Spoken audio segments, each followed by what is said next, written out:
पुरतशद्दुद एहतजाज में मुलविस कार्रवाइयाँ होंगी, बल्कि उनकी शनाख्त जाहिर की जाएगी। लश्कर की पसपाई के बाद PTI के अंदर फूट पड़ गई हुई है। वज़ीर आज़म शहबाज शरीफ साहब के बकौल कि आर्मी चीफ ने ताउन किया। 200-250 से ज़्यादा लोग क्लेम किए जा रहे हैं कि मारे गए। वैसे गोहर को फारिग करें, सलमान अकबर राजा को फारिग, जितने भी हैं सबको फारिग करें। तैयबा राजा साहबा जवाब देती है अलीमा खानम साहबा को। वो ये कह रही हैं अली बिन गंडापुर साहब जो है वो जबरदस्ती बुशरा बीबी को गाड़ी में बिठाकर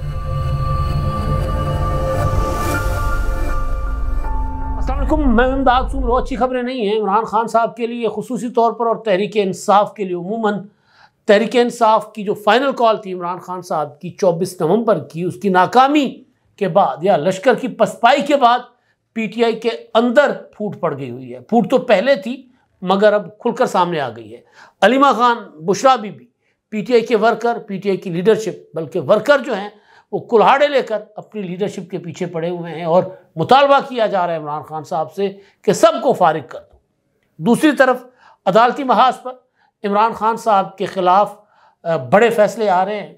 9 मई के मामला तेज़ी के साथ आगे बढ़ते हुए नज़र आ रहे हैं। वफाकी हुकूमत ने उस हवाले से इंतहाई अहम फैसले किए हैं और वज़ीर आज़म ने एक बड़ा ऐलान किया है और ऐलान के साथ साथ उन्होंने कुछ गिले शिकवे भी किए हैं।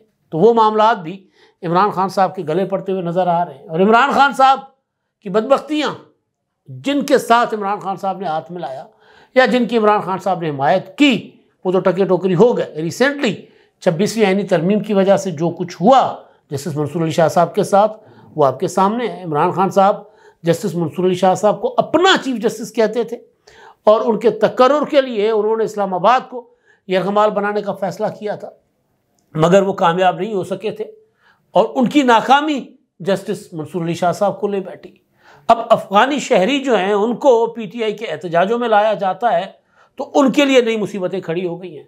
कल ऐलान किया गया कि अफ़गानियों को इस्लामाबाद में NOC के बग़ैर दाखिल नहीं होने दिया जाएगा।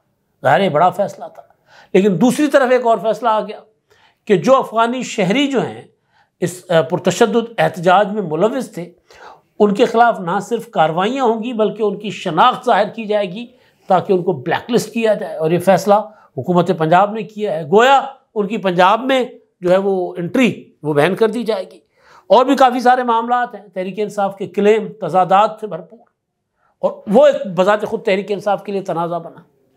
D चौक पर जो फाइनल ऑपरेशन था, फाइनल कॉल को नाकाम बनाने के लिए फाइनल ऑपरेशन रात को, परसों रात को जब ये PTI के लोग अपना D चौक पर पहुंचे थे, लीडरशिप पीछे जना एवेन्यू पर थी और कारकुनों ने जब वहां पर तोड़ फोड़ करना शुरू की या एक प्लानिंग के साथ आगे बढ़ रहे थे, तो फिर फाइनली वज़ीर आज़म शहबाज शरीफ साहब के बकौल कि आर्मी चीफ ने ताउन किया और फिर उस जो शरपसंदी का मंसूबा था बकौल वज़ीर आज़म, उसको नाकाम बनाया गया। रेंजर्स, पुलिस, वज़ारत दाखिला सब ने मिलकर एक उस जो शरपसंदी या फसाद बर्पा करने की कोशिश थी बकौल वज़ीर आज़म, उसको नाकाम बनाया उन्होंने।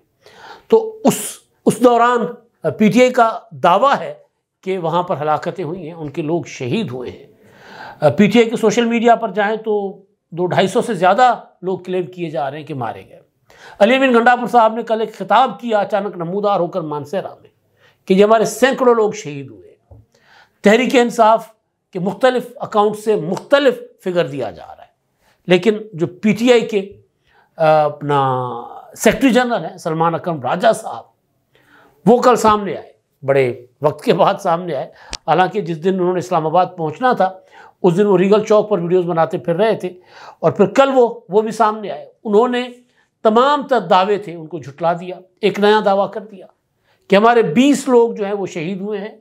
8 का उन्होंने कहा कि हमारे पास कवायफ आ गए हैं, 12 के कवायफ हमें अस्पताल इंतज़ामिया नहीं दे रही। मुराद सईद साहब, उन्होंने एक बड़ा लंबा चौड़ा ट्वीट दाग दिया। वो ये कह रहे हैं कि जी जो लोग मेरे यहाँ से मैंने तैयार करके भेजे थे उनसे मेरा राब्ता नहीं हो रहा, जिनसे राब्ता हो रहा है वो सदमे में है और जिनसे राब्ता नहीं हो रहा उनके लिए हमें सदमा है कि वो किधर हैं, कहीं मारे तो नहीं गए। इसी तरह अजीब व गरीब किस्म की सूरत हाल है। हुकूमत ने क्या फ़ैसला किया है उस पर मैं बाद में आता हूँ। इमरान खान साहब के और PTI के अगेंस्ट अब अगला कदम क्या होगा उस पर बाद में आता हूँ, क्योंकि इंपॉर्टेंट चीज़ है। कल वफाकी काबीना का इजलास था और वफाकी काबीना के इजलास से हट के मामला कहीं और PTI के ऊपर पाबंदी लगाने के भी चल पड़े हुए हैं। पाबंदी लगेगी नहीं लगेगी, गवर्नर राज लगेगा नहीं लगेगा, इन मामला पर मैं बाद में आता हूँ। लेकिन पहले जो तहरीक इंसाफ के अंदर जो फूट है, मुझे बार बार जहन में ना सिंधी लफ्ज़ आ रहा है डफेड़। डफेड़ का मतलब फूट है, लेकिन जो डफेड़ का एक होता है ना, जो उसका जो तासीर है, उसका असर है लफ्ज़ का, वो शायद फूट से कहीं ज़्यादा है कि इतनी लड़ाई अंदर हो कि हर बंदा एक दूसरे के बाल नोच रहा है।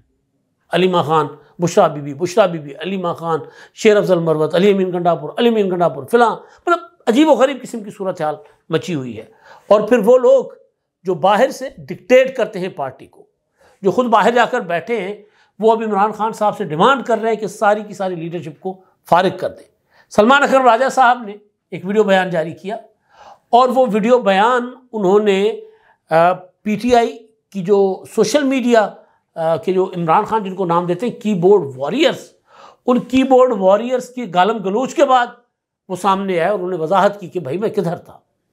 वो ये कह रहे थे कि जी पहले तो उन्होंने कहा, क्लेम किया है कि जी जो बर्बरियत फस्तायत डी चौक पर दिखाई गई, उसमें वो दावा कर रहे हैं कि जो उनके 20 कारकुन पीटीआई के शहीद हुए हैं, और उसमें 8 के कवायफ उन्होंने बताए हैं, जो नाम कल से चल रहे थे वो उन्होंने नाम बताए। एक मोहम्मद इलियास हैं, मोहम्मद हनीफ सत्ती, मुबीन, औरंगज़ेब, अब्दुल रशीद, मलिक सफदर और अहमद अली, 7 उन्होंने नाम बताए, और वो ये कह रहे हैं कि इनकी वीडियोज़ भी हैं। फिर उन्होंने कहा कि जी हम इस पर मुकदमा करेंगे रियासत के ख़िलाफ़, वज़ीर आज़म, वज़ीर दाखिला के ख़िलाफ़ और दीगर शख्सियात के ख़िलाफ़, और हम अदालत में जाएंगे, हम इनको घसीटेंगे अदालतों में। फिर उन्होंने कहा कि जी मुझसे कहा जा रहा है कि जो फाइनल कॉल थी 24 नवंबर की, हम इस्लामाबाद में क्यों नहीं थे। तो कह रहे हैं कि जी मैं लाहौर में था, हमने लाहौर से निकलना था, लेकिन लाहौर को इस तरह बंद कर दिया गया था जिस तरह थाना होता है। तो मैं कहते हैं कि जी मैं शोबदाबाज नहीं हूँ, मैं जो है वो वीडियोज़ नहीं अपनी बना चाहता था। हम चंद लोग कहीं इकट्ठे होते थे, 20 लोग अगर इकट्ठे होते थे तो लाठियाँ बरसाई जाती थी, तो मैं तो शोबदाबाज नहीं हूँ, मैं वीडियो नहीं बना सकता था। हालांकि उससे पहले उसी अकाउंट पर, उसके नीचे ही उनकी एक वीडियो है, और वो बता रहे हैं कि जी मैं ये रीगल चौक पर हूँ और अब हम यहाँ से बत्ती चौक जाएंगे वगैरह वगैरह। तो इस तरह की वीडियो उनकी मौजूद है। बहरहाल वो ये कह रहे हैं कि जी वजाहत दे रहे हैं कि जी मैं देखिए मैं मैदान में था, अब इस्लामाबाद मुझे नहीं आने दिया गया तो मैं क्या कर सकता था, और किसी के लिए भी निकलना मुमकिन नहीं था। अब कहते हैं हमारा जो नुकसान हो गया है, जो इस्लामाबाद में जो डी चौक पर हुआ है, उस पर हम आंसू ही बहा सकते हैं, और हम आंसू बहा रहे हैं, और हमारे पास पुरअमन तरीके से जिदोजहद करने का रास्ता है। हम खामोश नहीं बैठे, और हम इन शहादतों का जो कर्ज है वो हम चुकाएंगे, जो लोग शहीद हुए हैं। ये क्यों कहने पर मजबूर हुए? क्योंकि मैंने पहले बताया कि पीटीआई के वर्कर सवाल कर रहे हैं कि बैरिस्टर गौहर किधर थे, सलमान अकरम राजा किधर थे, उमर अयूब किधर थे, सारे सवाल हो रहे हैं। अब वो जो बाहर से बैठी हुई वो आवाज़ें जो इमरान खान साहब के दिल के करीब है, चाहे वो जिब्रान इलियास हो, चाहे अज़हर मिशवानी, या फिर उनका जो नेटवर्क है सोशल मीडिया का, वो अब इमरान खान साहब को प्रेशर डाल रहा है इमरान खान साहब के ऊपर कि सारे लोग फारिग हैं, इनको निकाल दें, और उन लोगों को आप जिम्मेदारियां दें जो बेशक बड़ा नाम ना हो, लेकिन जो दिल से हकीकी आज़ादी की तहरीक को समझते हों या चाहते हों। अज़हर मिशवानी का ट्वीट है, किसी भी तहरीक का हिस्सा बनने के लिए आपका दिल से कायल होना सबसे ज़्यादा ज़रूरी है। बतौर वर्कर मैं इमरान खान साहब से दरख्वास्त करूँगा कि आपकी तहरीक हकीकी आज़ादी, तहरीक हकीकी आज़ादी की, आपकी तहरीक हकीकी आज़ादी की है। मरकज़ और पंजाब की हर सतह पर बड़े बड़े नामों के बजाय उन लोगों को जिम्मेदारियां दें जो हकीकी आज़ादी के मिशन को समझें और उसके मुताबिक चलें। यानी बैरिस्टर गौहर को फारिग करें, सलमान अकरम राजा को फारिग करें, अहमद अज़हर को फारिग करें, अहमद चट्टा को, जितने भी हैं सबको फारिग करें। जो लोग दिल से ही रेजिस्टेंस मज़ामत के कायल ना हों तो वो कैसे इस जिम्मेदारी को अदा कर सकते हैं। ऐसे में वो लोग सिंगल आउट होकर इस्टेब्लिशमेंट का निशाना बनते हैं जो मिशन को आगे लेकर चलते हैं, मज़ाहमत करते हैं, लेकिन ऐसे ज़िम्मेदारान उनके पीछे खड़े नहीं होते, यानी ये जो लीडरशिप है वो खड़ी नहीं होती। बाकी खान साहब बेहतर समझते हैं, हम वर्कर्स उनके फैसलों और पार्टी डिसिप्लिन की पाबंदी करते आए हैं और आगे भी करेंगे, मुश्किल वक्त में पीछे भी नहीं हट सकते। तो वो ये कह रहे हैं कि मायूस हैं, पीछे भी नहीं हट सकते, मुश्किल वक्त है, यानी मायूसी का ही इजहार है ना।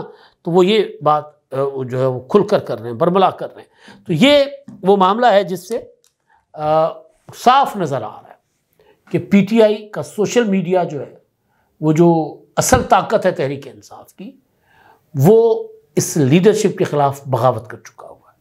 पीटीआई की लीडरशिप, दोबारा दोहरा देता हूँ कि हर वेंचर, हर एडवेंचर, लॉन्ग मार्च हो या कोई भी ऐसा इवेंट हो, वो तहरीक इंसाफ के लिए ज़हर कातिल साबित होता है, पीटीआई के अंदर मज़ीद इंतशार का बायस बनता है। अलीमा खानम साहबा वो कहती हैं, उन्होंने कल ट्वीट किया कि शाम होते ही मेन कंटेनर का साउंड सिस्टम लाइट्स क्यों बंद कर दी गई। साउंड सिस्टम और रोशनी ना होने के बायस मुकम्मल अंधेरे में आवाम को हिदायत जारी हुई, ना कोई रहनुमाई फराहम की गई। हमने सारी शाम कंटेनर पर रोशनी और आवाज़ को चलाने की दरख्वास्त की, लेकिन हिदायत देने वाले लोगों की तरफ से कोई जवाब नहीं आया। अब आपको पता है मेन कंटेनर पर कौन थे? दो शख्सियात थी जिनके फैसले चल रहे थे, एक अली अमीन गंडापुर, दूसरा बुशरा बीबी। और बुशरा बीबी साहिबा जो हैं वो अली अमीन गंडापुर को भी डिक्टेट कर रही थी, मेन कंटेनर पर वो थी। तो ये बराह रास्त बुशरा बीबी को क्लेम पर इल्ज़ाम लगा रही, ब्लेम दे रही उनको कि वो, क्योंकि वो पीछे थी इस सारे मामले में। आपने अलीमा खान साहबा को कारकुनों में तो शायद देखा हो, लेकिन उस तरह वो लीड नहीं कर रही थी, उनको कोई ख़ास लिफ्ट नहीं करवाई गई थी। जाहिर है एक म्यान में दो तलवारें, या अलीमा खान या बुशरा बीबी। तो घर में भी जब अलीमा होती हैं तो बुशरा बीबी होती है, तो अलीमा खान नहीं जाती। ये पिछले दिनों जो 9 मई हुआ और 9 मई के बाद जो सूरत हाल बनी, तब भी इनके दरमियान लड़ाइयाँ चलती थी, रिपोर्ट होती रही है। और पीटीआई के लोग रिपोर्ट करते रहे, यानी पीटीआई के व्लॉगर, यूट्यूबर्स या सोशल मीडिया एक्टिविस्ट, वो रिपोर्ट करते रहे। तो इनके दरमियान लड़ाई चल रही थी। अब आलम यह है कि बुरी खबर ज़ाहिर है इमरान खान के लिए कि वो अपना इमरान खान साहब की बहन कह रही हैं कि जी मेन कंटेनर इस्तेमाल क्यों नहीं हो रहा था, कारकुनों को क्यों नहीं बताया जा रहा था कि हम क्या करेंगे। क्योंकि जो कारकुनों के ऊपर एक तो वो जो भी एक अपना अटैक हुआ, या उसको जो भी नाम दे दें, हुकूमत ने उनको या फोर्सेस ने उनको पुश बैक करने के लिए या वहाँ से निकालने के लिए फायरिंग की, आंसू गैस चलाई, रबड़ की गोलियाँ चलाई, जो भी आप उसको नाम दें। पीटीआई वाले कह रहे सीधी गोलियाँ चलाई, चले हम सीधी गोलियाँ भी मान लेते हैं। लेकिन कारकुन जो हैं वो सिर्फ गोलियों की वजह से वहाँ से नहीं भागे, उनको पता ही नहीं था कि हमने अब करना क्या है, या आकर बैठ गए। कोई इंस्ट्रक्शंस नहीं थी, कोई लीड नहीं कर रहा था। तो लीड कारकुन ही कर रहे थे एक तरह से। गंडापुर साहब कहीं जाना चाह रहे थे तो गंडापुर साहब को घेर लिया, गंडापुर पे बोतलें फेंकी, गंडापुर को जूते मार रहे थे लोग, बच गए कि जी आपने नहीं जाना। तो कारकुन जो है वो डिक्टेट कर रहे थे। तो अब ऐसे में मरकज़ी कंटेनर यानी बुशरा बीबी की हिदायत के कारकुन मुंतज़िर थे, वो खामोश था। तो ये लड़ाई इस जो पोस्ट 26 नवंबर के बाद, वो जो फाइनल कॉल की नाकामी के बाद, ये लड़ाई ख़तरनाक हद तक आगे चलेगी। तैयबा राजा साहिबा जवाब देती है अलीमा खानम साहिबा को, अलीमा खानम आप हमारी इज़्ज़त हैं, हमें आपसे बहुत प्यार है, मगर सवाल हम करेंगे, आप भी खुलकर नाम लें और हर गद्दार से इस्तीफ़ा का मुतालबा करें। जब तक पाकिस्तान तहरीक इंसाफ गलत हाथों में है, कुछ ठीक नहीं होगा और नुकसान सिर्फ वर्कर का और आम आवाम का होगा। खान साहब को जाकर सारी सूरत हाल बताकर हमें आगाह करें कि हम मज़ीद क्या करें। अब जब के ओहदेदारान में कोई सुनने वाला, कुछ बताने वाला ही नहीं, यानी अब हम क्या करें, हम किधर जाएं? कोई है ही नहीं, पार्टी नहीं है, तंजीम नहीं है। ये वो चीज़ें थी जो हम डे वन से कहते आ रहे थे कि तहरीक इंसाफ के पास लोग ज़रूर हैं, पॉपुलरिटी है, लेकिन किसी भी पॉलिटिकल पार्टी की पॉपुलरिटी जो है वो ऑर्गेनाइजेशन के बगैर, तंजीम के बगैर, ज़ब्त के बगैर, नज़म के बगैर नहीं चल सकती। यहाँ ना ज़ब्त है, या नज़म है, ना तंजीम है, ना ढंग है। महमूद खान अचकज़ई साहब ऐसे गायब हुए 6 जमाती इत्तेहाद से, उन्होंने 2 जलसे उनसे या 3 जलसे पीटीआई के लोगों के साथ उन्होंने किए। उसके बाद पहले जलसे में चीख उठे कि यार ये कैसे लोग हो आप लोग, किसी को ना इज़्ज़त देते हो, ना आए मेहमान की कोई आदर करते हो, मेरा मोबाइल निकाल लिया गया है, धक्के मुझे अलग दिए जा रहे हैं। तो उन्होंने कहा था कि आप तहरीक तब ही चला सकते हो जब आप अपने वर्करों की तरबियत करो। ये इंपॉर्टेंट चीज़ होती है। यहाँ क्या हो रहा है, मतलब एक अजीब व गरीब किस्म का, मतलब अढंगा सा हजूम है माजरत के साथ। और ये आज का मामला नहीं है।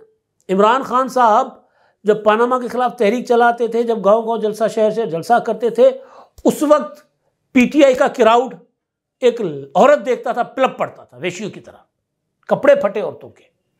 ये वही लोग हैं एक सिपाही देखते हैं पुलिस वाला, उसके ऊपर हमलावर हो जाते हैं। तो किसी किस्म की कोई तरबियत नहीं की गई, सहाफ़ियों के ऊपर हमले। फिर इमरान खान से गिला होता था कि जी आप के लोग जो है हमारे ऊपर हमले कर रहे हैं। तो इमरान खान साहब पूछता आप किस चैनल से, आपके साथ तो ऐसा होगा। इमरान खान ने डेलिबरेटली ये ऐसा कल्ट पैदा किया जो सोचने समझने की सलाहियत से आ रही हो। अगर पीटीआई के लीडर अगर इमरान खान साहब के किसी नाजायज़ बात से इख्तलाफ करे तो उसकी ऐसी तैसी फेर दे, जूते मारे उसको, सर फाड़ दे उसका। ऐसा हुआ है। तो ये इमरान खान साहब कर रहे थे। उधर बुशरा बीबी साहबा कल तक तो गायब रही कि किधर है क्या है कुछ नहीं पता।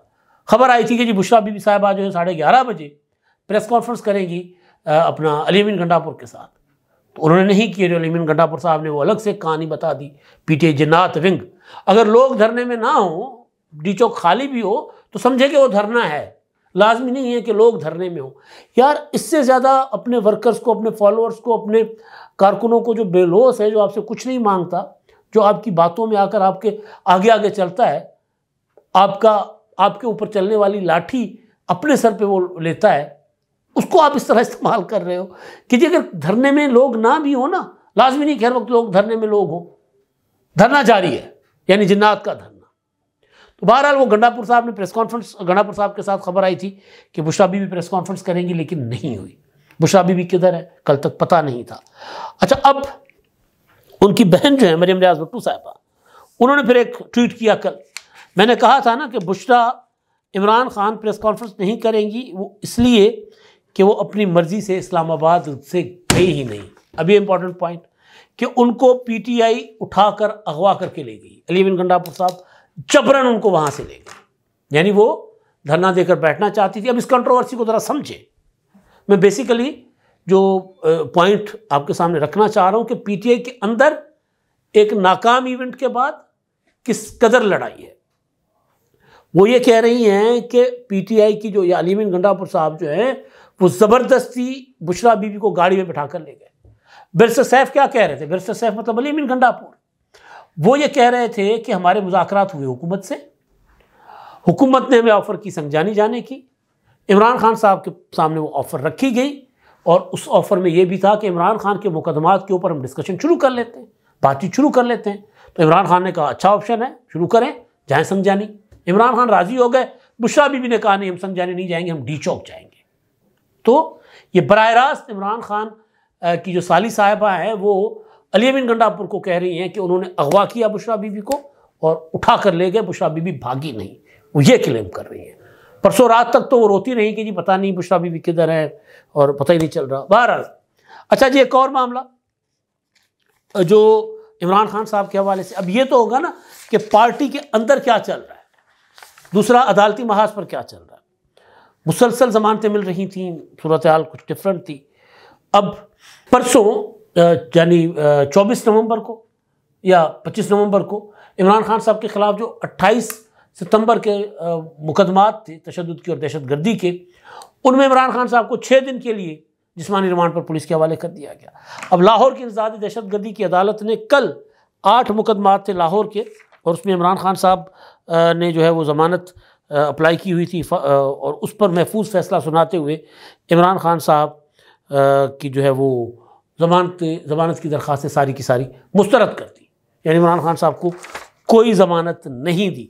उधर मुस्लिम लीग नून ने बलूचिस्तान की असम्बली में एक करारदाद पेश की है।